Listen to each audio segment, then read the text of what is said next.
Wajah Ivan Gunawan bikin heboh bagian pipi penuh luka. Desainer sekaligus presenter Ivan Gunawan mendadak bikin heboh usai mengunggah foto dengan wajah yang terlihat babak belur. Alhasil, foto Ivan Gunawan tersebut menuai reaksi dari sejumlah rekan artis, seperti Indra Bekti, Inara Rusli, dan Soimah. Pada foto itu, Ivan Gunawan menunjukkan pipi kanan yang penuh dengan luka. Bahkan, satu di antara matanya lebam serta memerah. Tampilannya seperti habis beradu tinju dengan seseorang.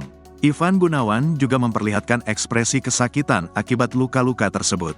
Meski begitu, pria yang akrab disapa Igun itu masih mencoba tersenyum simpul.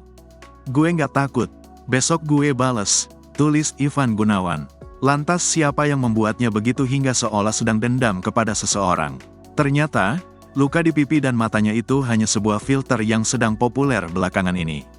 Meski begitu, Igun berhasil membuat warganet dan sejumlah artis khawatir. Meski begitu, ada artis yang seolah sudah tahu kejahilan Ivan Gunawan.